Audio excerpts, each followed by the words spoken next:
Get on in here. Get on in here, child. What's going on at the Kennedys? It's a lot going on, y'all. Please get in here and let your girl know what's going down. Hey, how's it going? You're here with Erica Kelly, and you're here with Hot Tea Talk Show. And today's hot tea is keeping up with the Kennedys, y'all. Keeping up with the Kennedys. Make sure you subscribe. We're going to talk about it. We're going to talk about it. First, we're going to go right to the community wall. What's up, West Adams? What's up, West Adams? Yeah, hit the like on your way in. Salute.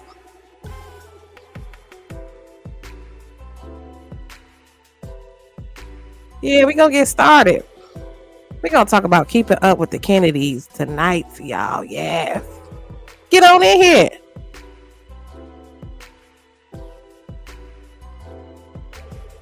All right, we're going to start off with the community wall. All right, let's do that.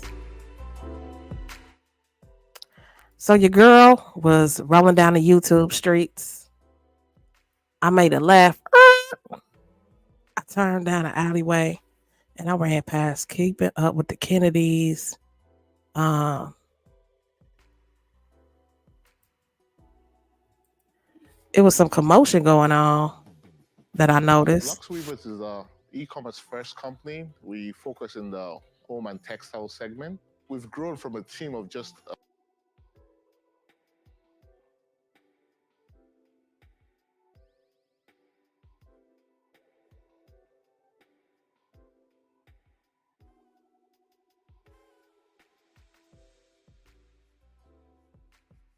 Anyway, y'all, get on in here. We're going to go to the community wall. This is keeping up with the Kennedys. And I need to know what's tea. Share the live out. Let everybody know we over here talking about it.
In Puerto Rico, we call ourselves Boricua, a unique name honoring the vibrant spirit of our people. When you experience our island, you'll find that spirit in yourself. Live Boricua.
All right, so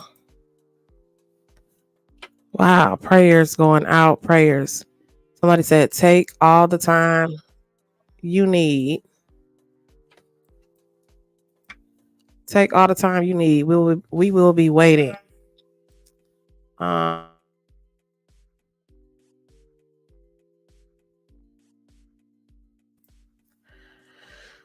Um, praying that God continuously strengthens and comfort you and your family spiritually, physically, mentally, and praying that He mends your broken heart. We love you, Key. We are here for you and the family. Take the time, sis. You and your family are most important right now. You've been through more than most people, and I don't want you to end up mentally broke down. Your supporters love you. I'm so sorry for what you're going through. Please take all the time you need. My heart breaks for you so badly. I'm praying for strength for you. I literally just stumbled upon your page today and started watching your videos. Such a beautiful family. I lost my little brother, 23 years old, 9/6/23, and my life has been in pieces ever since. Your videos make me smile and cry at the same time. As I watch your videos, I realize I live in the same city as you. Wow. And I go to the same church as you. Wow. Praying for you. You are not alone. Oh, you are in my heart, Key. Just know that you are going to get through this. Take all the time you need, Key. What happened, y'all? Let's go back to the community wall. Yeah, I just thought, yeah. Losing a sibling is hard. Okay, so this is keeping up with Kenny. This is her brother right here. She says, Happy New Year. Thank you for being part of our family and our journey, for never giving up on us, for all the support, all the encouraging words, for helping finding my brother all the way in Bakersfield. So did he get lost? Like, because he's mentally challenged? Do he be coming up missing and stuff, or what happened? We're nothing with you out, you guys. Be out on the lookout for merch to drop second week of February. Yeah, I had made some t-shirts for my brother. I put my brother on some t-shirts. Let's see what the people say here. Happy New Year and family, of course. Aaron, your grandma and mom, I wish you all with nothing but happiness and health. Okay, all right. They're just wishing them health. Oh, we still don't know what happened. It's unconditional. My brother's keeper. Oh, safe to say, Baby Key wasn't a fan of Santa. Oh, that's Key when she was a little baby. Okay.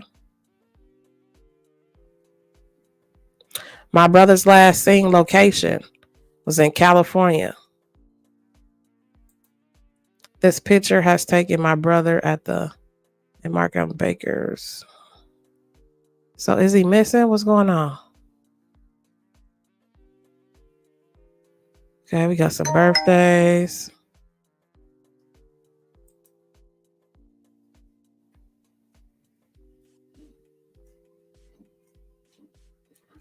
Okay, so that was pretty much it.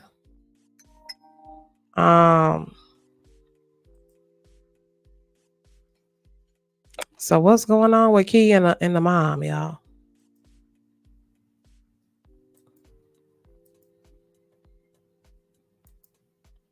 Let's see if the live is back working. I'm treating this like a murder case.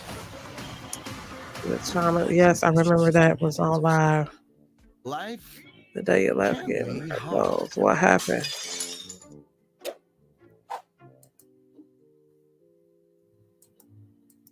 Y'all.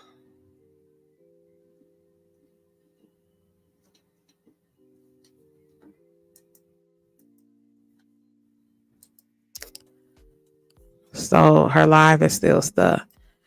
Well,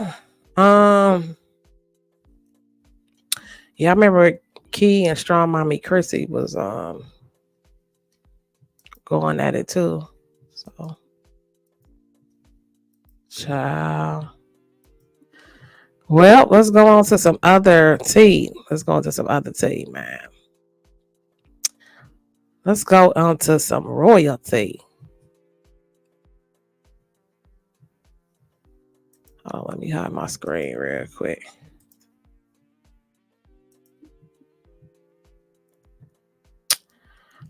I was strolling down the YouTube streets. The shit, like, if I can't smack MHB when Oh, okay. What is going on, y'all?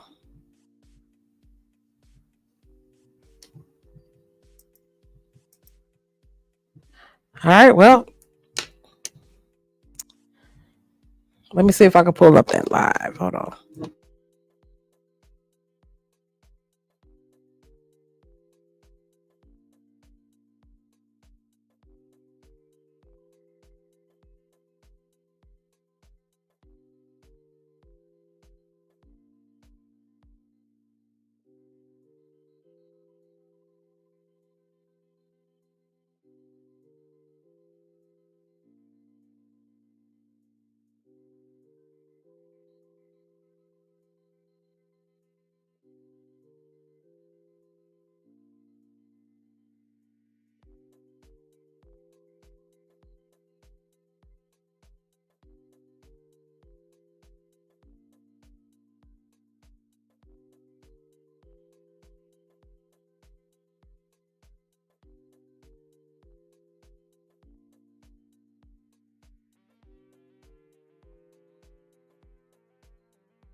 Let's see what's going on.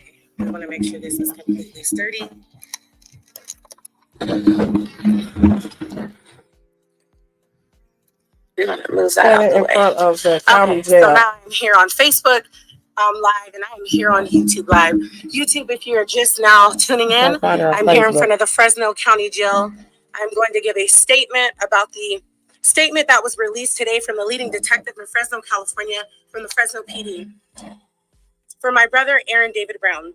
I'm going to play the video that was released so that we can have commentary and I can give you the facts, not my opinion.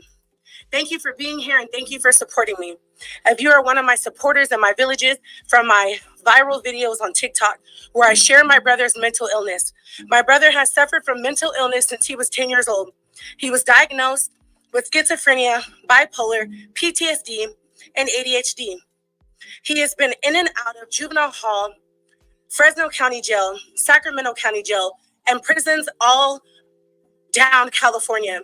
He's been in several mental health facilities and hospitals since he was 17 years old. Tonight, an official statement was released. They did not discuss my brother's mental health or his mental illness whatsoever. Tonight, the leading detective only discussed his criminal history and his criminal charges from the past. He did not bring up that my brother has a long-term suffering with drug addiction, crystal meth, and fentanyl, and that my brother has a long-term history of mental illness. I have all of these things documented on my TikTok, where I have over 158,000 followers with over 3 million views, with some videos up to 10 million views, that people from all across the world have watched my journey being my brother's advocate for his mental health. So tonight I am releasing a statement because the leading detective failed to address my brother's mental illness. And unfortunately, mental illness is never taken serious until it's too late. I would like to play the video so I can quote what the leading detective said in the video. Please give me 1 second to pull the video up. Thank you. Hold on now. We got to see this video. I'm going to pull the video up because I think it's very profound, and I think it's very important that I allow you to hear this. And it's not me quoting it, but you seeing and hearing it for your own self. The public needs to know, not bits and pieces, but the whole truth. Thank you for being here again. I'm going to be pulling this video up on ABC Action News Local in Fresno, California. If you were just tuning in, I am standing in front of the Fresno jailhouse, where my brother has been obtained and he is in right now for alleged murder, homicide of my stepfather, Gary Bishop, my mother's long-term boyfriend.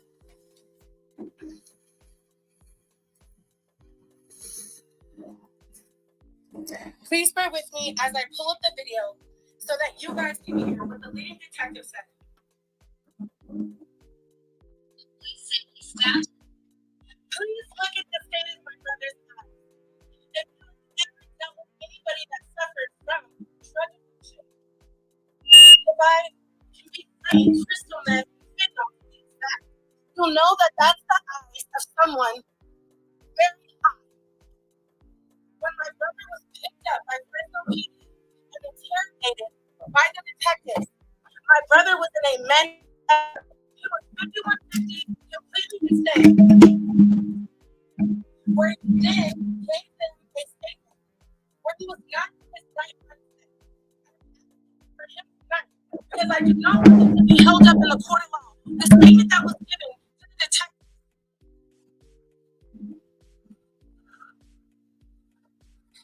His boyfriend in the upper body Friday night. First responders rushed 69-year-old Gary Bishop to the hospital, but he died a short time later. Apparently, the interfamily dispute enrolled with his mother and Bishop at the apartment where the homicide happened. Investigators say the couple had a disagreement over property of some sort, which upset Brown. That's when he allegedly stabbed Bishop in an unprovoked attack. Ramos was coming home when he saw all the police activity.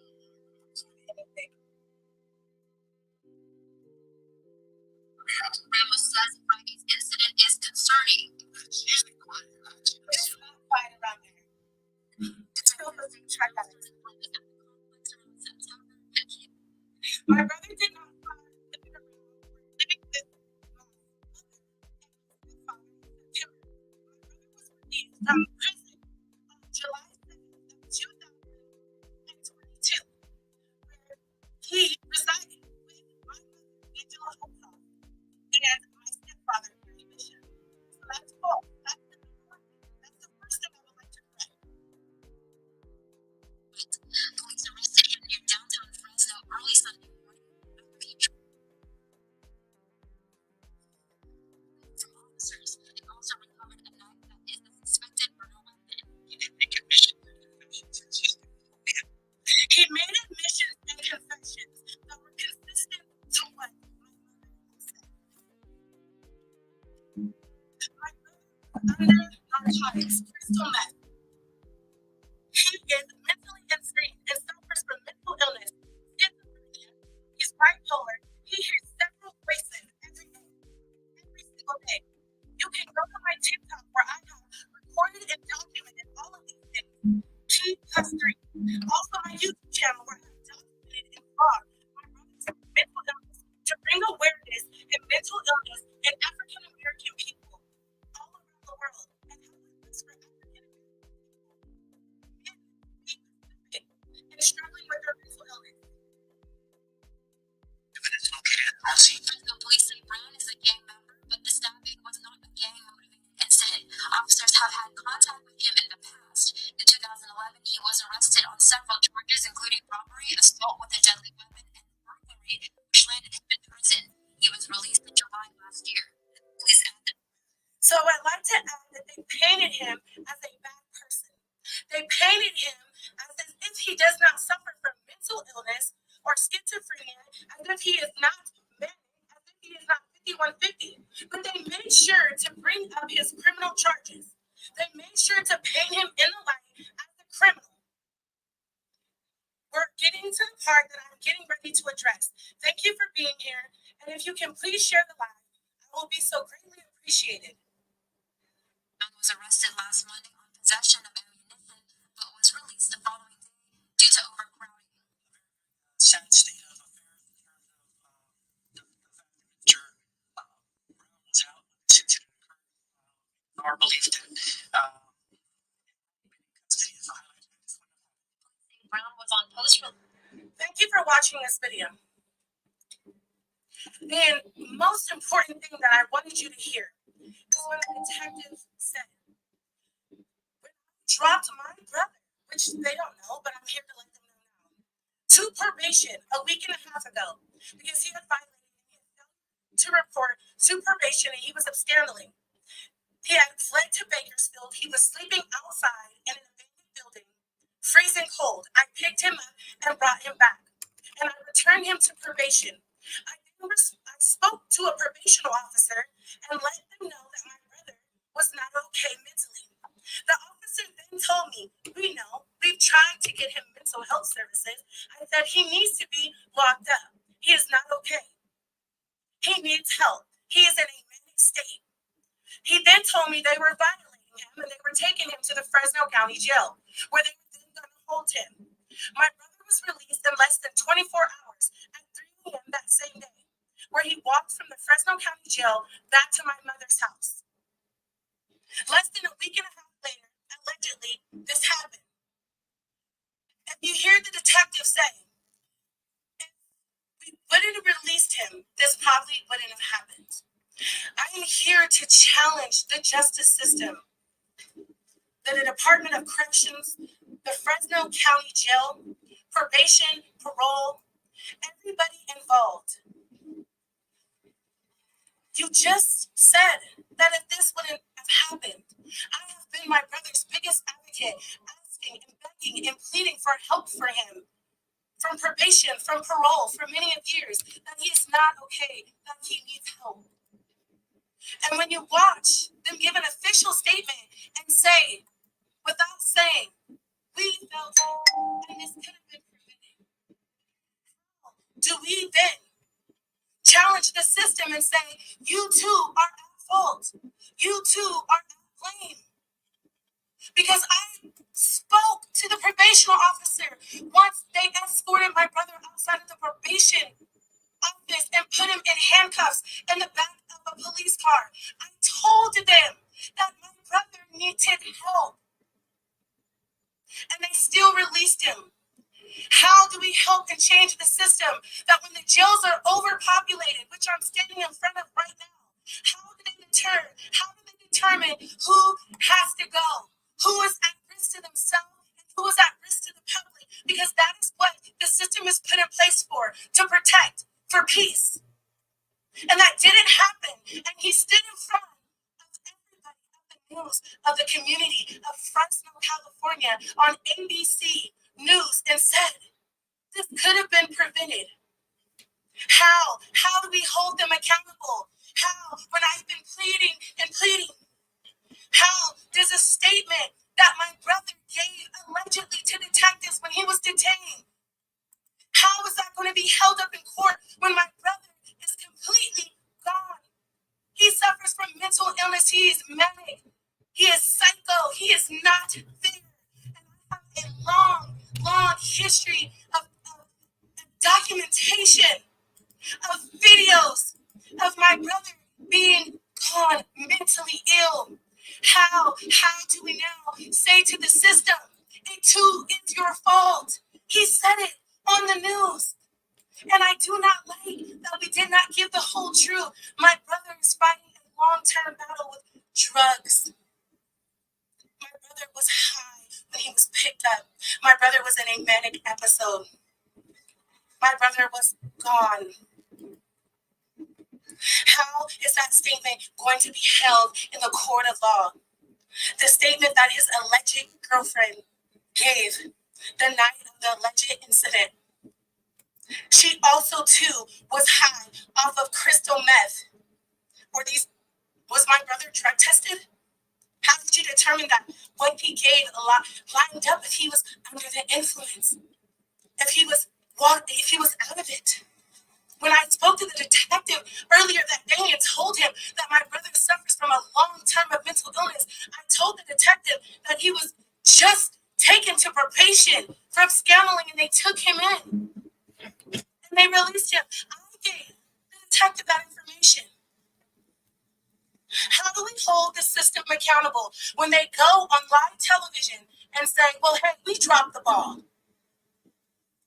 How? How do we hold the people in charge and in place? Because they failed him.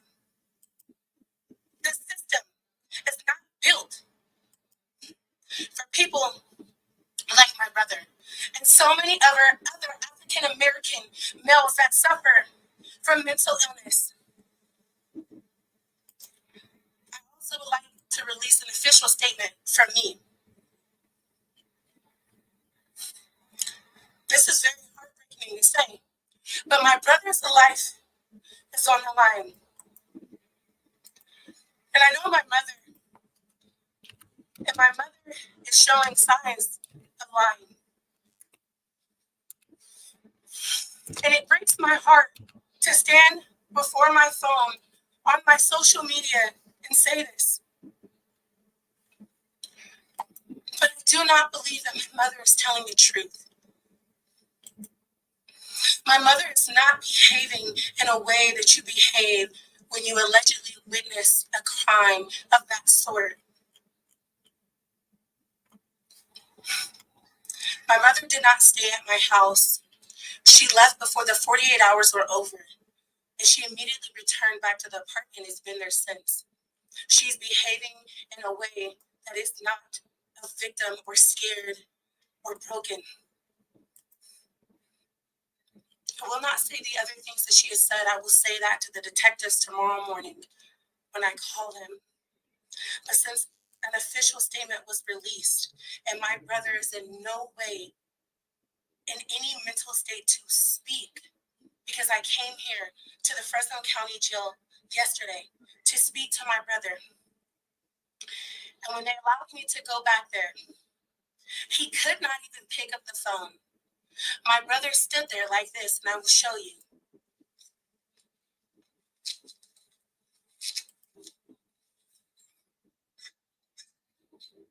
Blabbering, saying nothing. Then he continued to say,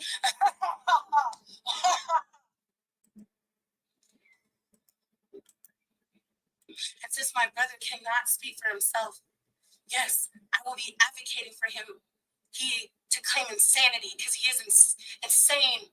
He is not okay. And I have so many videos to prove that he hasn't been. And I've been crying and reaching out for help for him.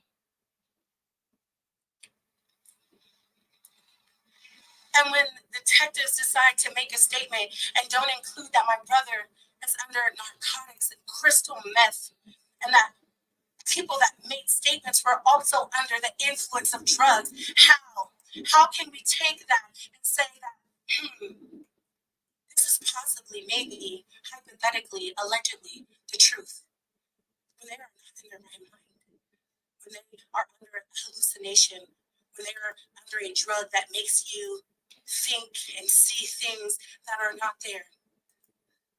And if you've never dealt with somebody that's on drugs, then Google it. Google the effects. How? I have to be the voice for my brother like I always have been. His mental health advocate, his advocate all together. Because if you go and watch my videos, you will see that my brother does not talk. He will look at you. I will record him, and he will stand there and twiggle his finger. And I also would like to release this. After my brother was released from the county jail, my brother attempted suicide. He took a whole bottle of pills, and my mother found him unconscious. My mother did not tell me until after the fact he was throwing up. My mother suffers from a long battle of drug addiction. So unfortunately, she knows how to respond when somebody overdoses. I have the text messages where my mother texted me and let me know. And also, I told her to call 911, where she did not. Not even a week later, an alleged tragedy happens. So when I say that so many things could have been prevented, I will stand on that. And when we release statements on an African and American man, and we just released his criminal history, we don't release that he suffered from mental illness. We don't release that he was in a manic state in 5150. We don't release that he was under the influence, and so was everybody in the house that suffered from a long-term battle of drug addiction. Everybody. When we don't release the whole truth and we give the public bits and pieces, we are not going to get justice. We are not. We need the truth. And we need that whatever statements are released to the public to be the truth. Not a piece of the truth, not a half of the truth, and not just a black man's criminal record, but also that he suffered from mental illness since the age of 10 years old. That my brother was in a complete manic episode. He was insane. Completely. We have to hold these people accountable. We have to challenge the statements that they make when they say, well, unfortunately, when Aaron Brown was detained because he failed to report to probation for over 60 days, and we released him because of overpopulation in the county jail, how do we hold them accountable? How do we change the laws that deter who gets released, who gets put out of jail? Determining on their criminal history, determine on their mental illness history. How? The system. Something needs to change and somebody needs to challenge it. And I'm here today, Keishelle Brown, to stand on behalf of my brother, Aaron Brown. When the leading detective, or the detective, released a statement and did not say anything about my brother's mental illness, as if though, because of his prior criminal history was the reason that allegedly this tragedy happened. Sir, he was mentally ill and still is in the county jail as we speak now. I went and seen my brother yesterday. So I challenge what was said. And I'm asking everybody to share this live. Because when a black man is taken in, and unfortunately, the other person involved is not black, then we only bring up their criminal history. We only bring up what they've done and how they were a menace to society. We don't say how, unfortunately, he also suffered from mental illness. We don't say that. We just give the public the narrative that we want to give and not the truth and the whole truth. I thank you all for being here on this live tonight. I will continue to be my brother's advocate. I will continue to stand for him and be his voice because he doesn't have a voice. And I'm pretty sure, I believe the term he's going to be arraigned tomorrow or the following day. And I will be there to advocate. I will be there. I will do my best to get him a lawyer and not a public pretender.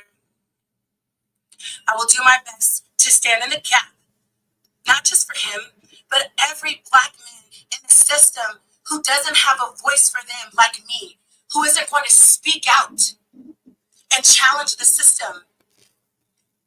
I'm just practicing my freedom of speech, which I have every right to do. And I have every right to bring up what they did not say when they released an official statement.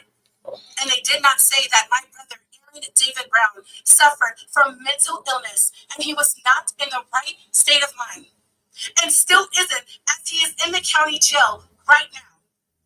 And as tomorrow he will be, if that's the correct term, excuse me if it's not, that he needs to go to a mental hospital to be fully evaluated from mental health professionals before that statement can be even taken into the court of law. The statement that was given when they picked him up and he was under crystal meth. He was on crystal meth and he was out of his mind, a manic. As you can tell, my emotions are running high, and I'm trying to be direct. I'm trying to make sure that you guys can hear me because this could be your brother, your dad, your cousin, your boyfriend. It's very unfortunate that our justice system could release official statement and say, "My bad, bruh, my bad. If we would have held him in the county jail, maybe we could have prevented this." Well, how do we hold you accountable now? How? How do you come on here and paint him only as a criminal and not as a mentally ill patient, which he is? When I spoke to the probation officer, they know it. It's all in his paperwork. It's all in his document. And then you want to bring up that my brother's an ex-gang member? Sir, no. Please stop. So when it's an African American male, do you see what they did there? They brought up that he's allegedly an ex-affiliated gang member, but it wasn't gang related. They only brought up his criminal history and criminal record, right? But they failed to bring up his drug addiction. They failed to bring up failed to bring up sorry you guys, my other phone died. They All right, y'all. We gonna go ahead and she went live today, and she met up with her mom. She went live today. She met up with her mom today, and I don't know if they was getting into a fight. What? Let's see what's going on.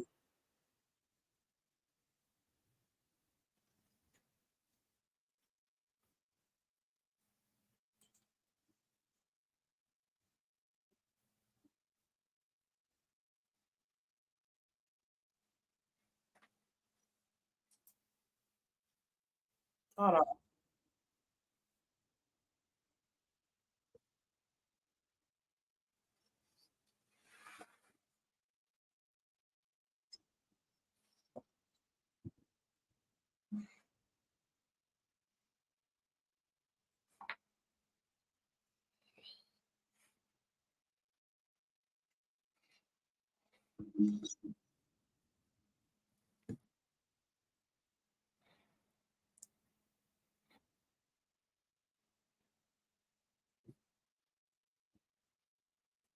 Oh wow, is that the mom?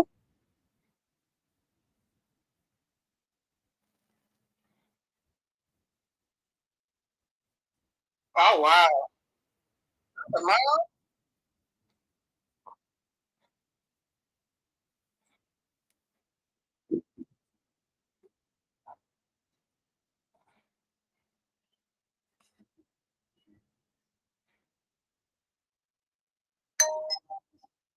Can y'all hear? Y'all can't even hear. Hold on.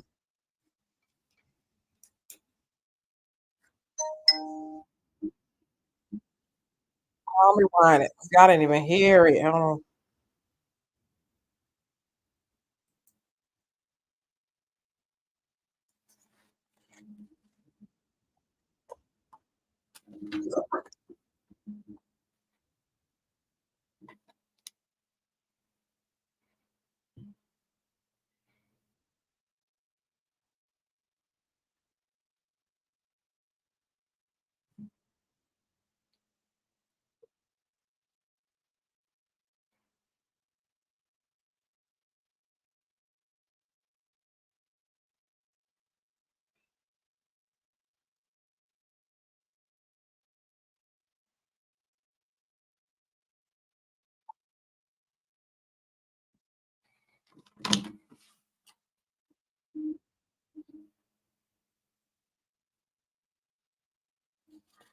Oh wow.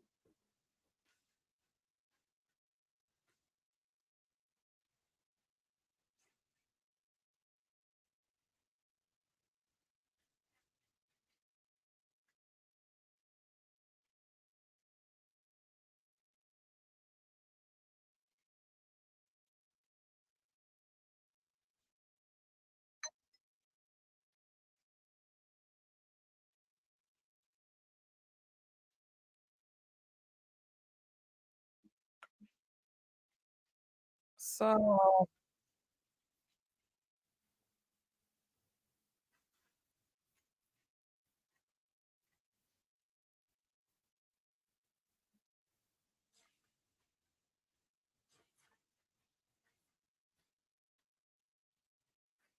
oh wow.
Oh child. So it looked like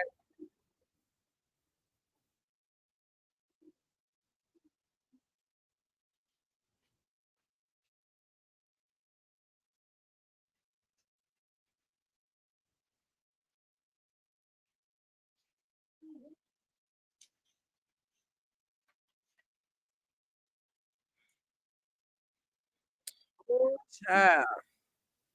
Uh,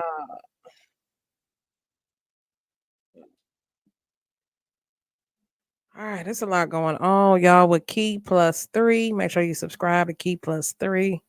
Little mommy sector drama going on. It looks like the brother was mentally ill. He was staying with the mom. The mom had a boyfriend, and it looked like the boyfriend stabbed her brother, and he's dead. And he was in jail, and the police had released him. Child, it's a mess, y'all. Prayers going out to Key Plus Three. Key looking old. She looked like she damn near got gray hair. She probably stressing out and stuff like that. So,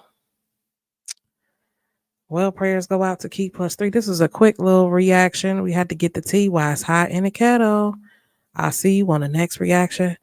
This is Eric Kelly, your girl. I'm signing out. Peace.